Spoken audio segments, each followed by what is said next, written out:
Salam, salam alaikum à tous et bienvenue dans ce nouvel épisode numéro 3 de cette émission Mes Bricolos. Alors, il y a deux choses qu'il faut savoir, ces deux choses. La première chose, c'est que j'ai écouté l'émission d'avant, j'arrêtais pas de dire Donc là, on va s'améliorer, on va essayer d'éviter de le faire toutes les 2 secondes. Et la deuxième chose qu'il faut savoir, peut-être que vous n'êtes pas au courant, j'en avais parlé dans le premier épisode, vous pouvez toujours aller voir les épisodes d'avant. Je suis designer produit, designer global, diplômé de l'ENSI à Paris, et je suis designer marocain installé au Maroc. Et là, toutes ces vidéos sont tournées, et d'ailleurs vous le voyez, j'ai mes imprimantes 3D, certains de mes objets derrière, sont tournés dans mon agence de design, où je travaille et je fais de la création tout le temps. Donc c'est vrai que mon approche est un peu différente. Mon approche, mon regard sur les objets dont je parle, qui sont un peu des trucs qui me viennent comme ça, c'est-à-dire là, je vois de nouveaux objets, je vois de nouveaux produits, j'en parle, c'est tout. Donc, mais mon approche est toujours peut-être un petit peu particulière parce que je m'arrête sur des choses un peu différentes. On m'a fait la remarque, par exemple, quand je parle de la Go Fly Ease, la dernière Nike qui se plie là et qui permet d'enfiler son pied facilement, de l'épisode 1. Je vous mettrai le lien dans la description, vous pouvez aller le voir.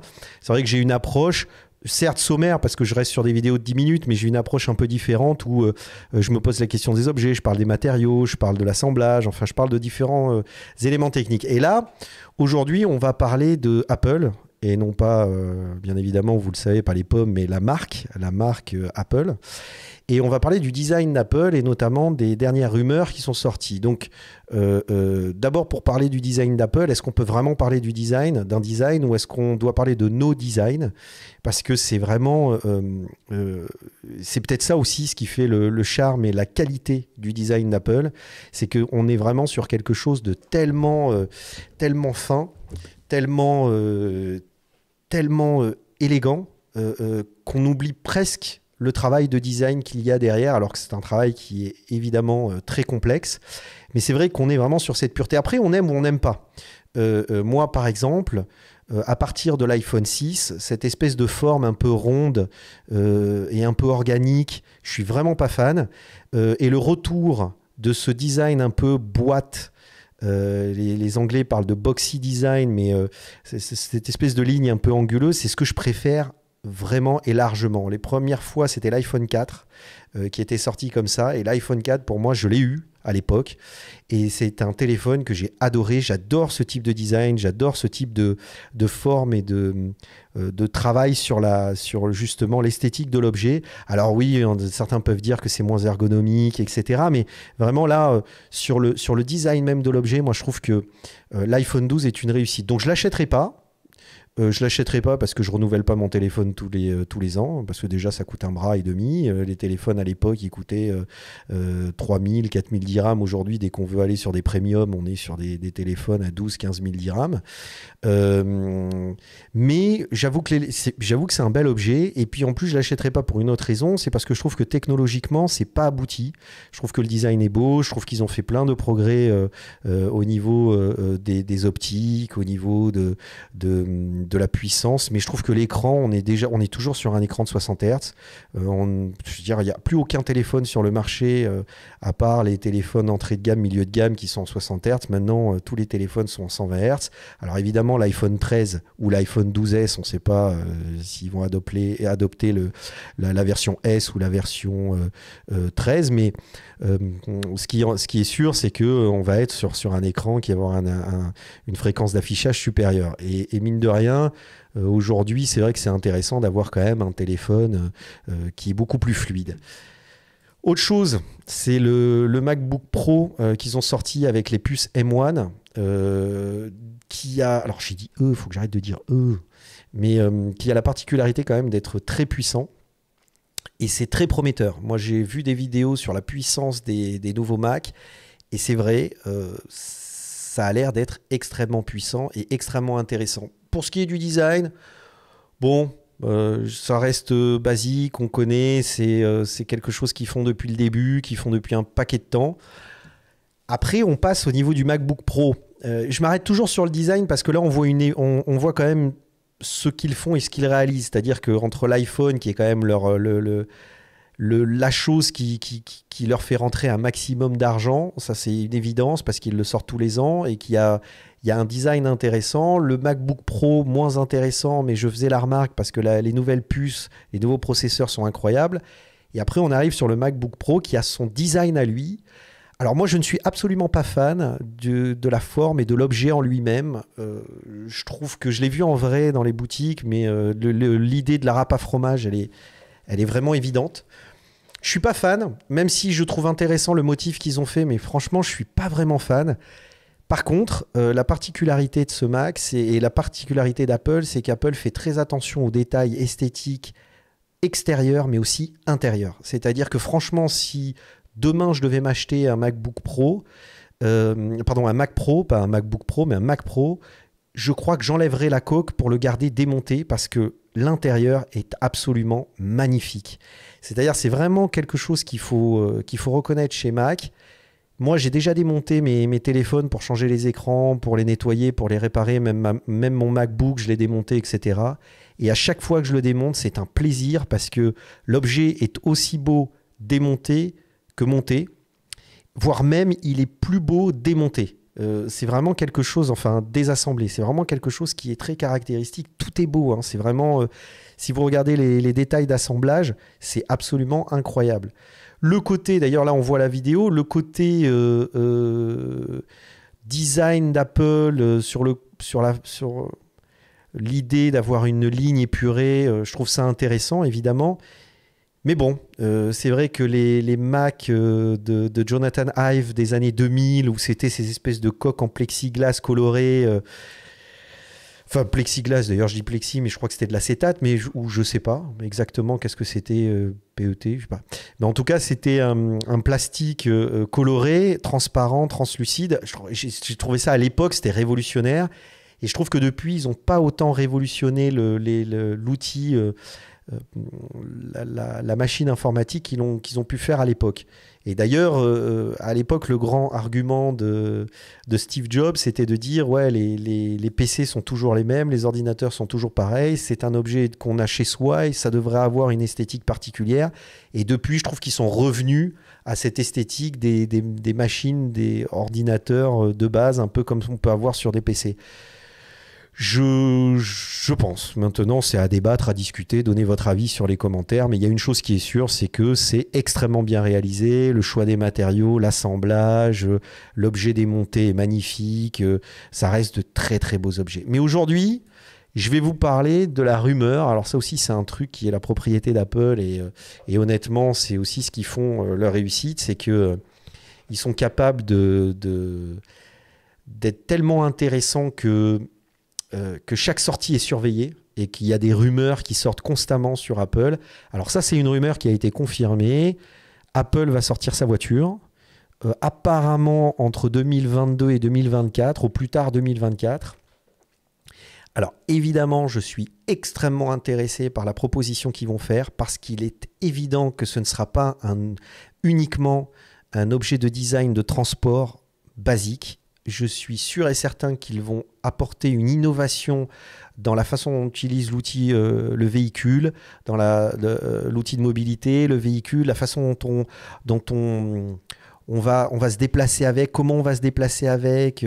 C'est vraiment toute l'interaction et l'interactivité de l'objet va être remis en question et il est évident que Apple ne va pas sortir un véhicule simple et basique. C'est 9to5Mac qui sort cette rumeur comme quoi il serait en train de chercher des partenaires, des constructeurs partenaires Kia à Hyundai. Alors depuis cet article qui est sorti le 5 février 2021, apparemment Kia, Hyundai aurait démenti le partenariat, aurait annulé les négociations, mais en fait on n'en sait rien du tout. Mais il y a beaucoup de rumeurs qui sortent autour de l'Apple Car et 9to5Mac nous a sorti ce render 3D. Je ne vais pas dire photo, mais c'est ce rendu 3D. Ils nous ont sorti ce render 3D en disant, voilà, c'est ce qui s'approche le plus du véhicule qui sera proposé au regard des rumeurs qui ont été récupérées, glanées à gauche à droite. Alors, moi, je ne pense absolument pas qu'elle va ressembler à ce truc-là. parce que là, on a un mélange de Porsche, on a un mélange d'un peu tout, de Tesla et de Porsche. Et je trouve que l'objet est trop basique. D'ailleurs, je serais extrêmement déçu si ça sortait comme ça. Alors, je pense que sur un premier, quand vous avez vu la photo apparaître sur votre vidéo, vous vous êtes dit « Ah tiens, c'est intéressant, la ligne est belle, etc. » Maintenant, je vous dessine n'importe quelle voiture avec des vitres teintées. Alors, j'exagère un peu, je caricature, mais là, les vitres sont teintées. Le fait d'avoir teinté les verres permet d'avoir cette vision monobloc qui est extrêmement beau. Mais comme vous le savez, il est interdit dans tous les pays du monde d'avoir des vitres teintées sur la totalité de la voiture. Alors je dis dans tous les pays du monde, je n'ai pas fait des recherches, mais en tout cas, je sais qu'au Maroc c'est interdit par exemple, en France aussi c'est interdit. Et c'est de plus en plus interdit, c'est-à-dire à l'époque on pouvait mettre quand même un certain degré de teintage sur certains pourcentages de teintage sur les fenêtres latérales, mais maintenant c'est complètement interdit, on ne peut même plus le faire. Donc le design n'est pas du tout, reflète pas du tout la réalité. C'est-à-dire cette même voiture, je vous la fais avec la transparence des verres, je vous jure qu'elle sera beaucoup moins belle. Alors après, la courbe arrière, c'est-à-dire donne un côté très sportif, coupé sport, parce que c'est vraiment la particularité des coupés sport, c'est d'avoir ça. D'ailleurs, on les a sur les SLK, de chez Mercedes, etc. On a vraiment cette idée de ligne fuyante à l'arrière. C'est absolument pas ergonomique. Une fois dedans, le plafond est très bas. Donc c'est vraiment une courbe qu'on utilise pour rendre un aspect sportif à la voiture, enfin pour donner une élégance et un aspect sportif à la voiture, mais qui n'est absolument pas pratique ni efficace. En plus, on réduit le coffre, c'est-à-dire le volume du coffre. Donc ça, pour moi, ce dessin, il me paraît pas vraisemblable. Je ne sais pas s'ils vont aller plus vers une voiture sport, coupé sport, ça m'étonnerait. Connaissant Apple, ils vont plutôt aller vers une voiture urbaine, peut-être plus compacte. Alors, je sais pas. Je n'ai absolument aucune idée. Et ça, c'est souvent ce qui caractérise Apple, c'est qu'on sait jamais trop où ils vont. Et puis après, quand on voit le produit, on se dit « Ah, mais c'est évident, c'était ça qu'il fallait faire. » Parce qu'ils ont cette intelligence de design où ils réfléchissent le design non pas comme justement, et c'est l'erreur, je pense, qu'a fait cette personne en faisant cette proposition basée sur les rumeurs du véhicule d'Apple, c'est que Apple ne prend jamais l'objet sous l'angle du style. Ils ont vraiment une approche de design global, c'est-à-dire de réfléchir l'objet dans sa totalité, dans sa fonctionnalité, son ergonomie, son usage, les matériaux, l'assemblage.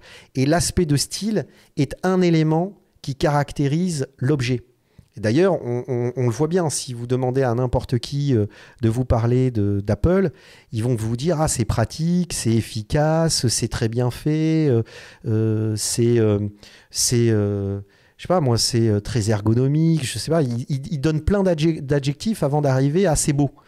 Et c'est vraiment ce qui caractérise Apple. En tout cas, ce qui est sûr, ce qui est vraiment certain, c'est qu'il me tarde que Apple questionne le véhicule et l'outil de mobilité et propose son véhicule. Parce qu'aujourd'hui, à part Tesla, je trouve que dans le design automobile, quand on voit les technologies qui sont mises au service de l'innovation, c'est-à-dire des outils d'innovation, je trouve que les constructeurs automobiles font des propositions qui sont très limitées. Alors, évidemment, je n'ai pas regardé tout ce qui se fait, je ne sais pas tous les véhicules qui sortent, je ne suis pas au courant de tout ce qui est en train d'être fait, mais de ce que je vois, c'est-à-dire moi je fais aussi partie de ce grand public qui observe les voitures comme elles viennent, avec les sorties de voitures, des différentes voitures et des différentes marques, et ben, je trouve que c'est plutôt basique.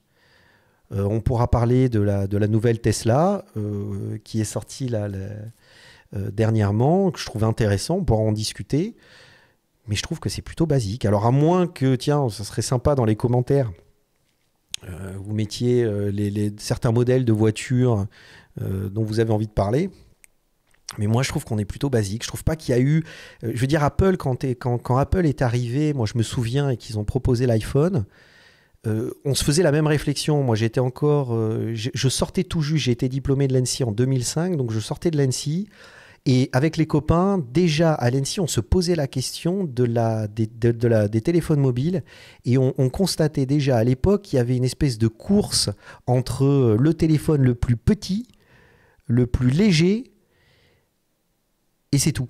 C'est-à-dire qu'il n'y avait pas de réflexion. Les menus étaient d'une complexité. C'était Nokia à l'époque qui faisait les menus les plus ergonomiques. Mais même, c'était pas évident, c'était pas intuitif.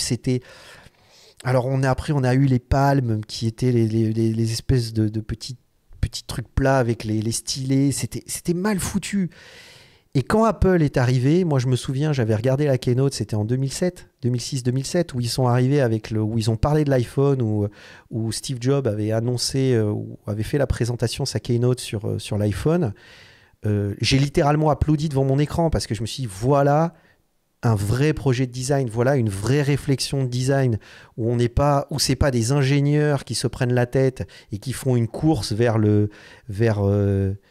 téléphone le plus petit, et c'est non plus pas des stylistes qui nous font des lignes et des belles choses, mais qui sont compliquées à utiliser. Là, on a un vrai objet de design global.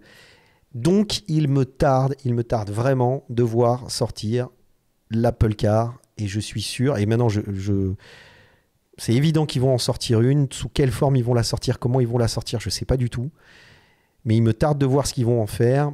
Et ça va être sympa parce que ça va secouer le cocotier des constructeurs automobiles et ça n'est qu'à notre avantage. Voilà, c'était le petit point que je voulais faire. En tout cas, ce qui est sûr, c'est que cette image qu'on voit sur l'écran, il est très peu... à mon avis, c'est absolument pas vraisemblable que ça sorte en l'état. Et je ne crois pas que ce sera même quelque chose qui se rapproche de ça. On verra bien. De toute façon, d'ici là, on sera toujours en train de faire des petites vidéos, mais bricolo. Et donc, on pourra toujours en discuter, en parler. On verra bien ce qu'ils nous donneront. Et puis voilà, donc sur ce, partagez la vidéo, discutez, mettez des commentaires, machin, je like, je fais tout ce que vous avez l'habitude de faire avec les autres vidéos. Et on se revoit pour l'épisode 4 très bientôt de l'émission Mes Bricolos. Ciao, ciao, pslama à tous. Bye.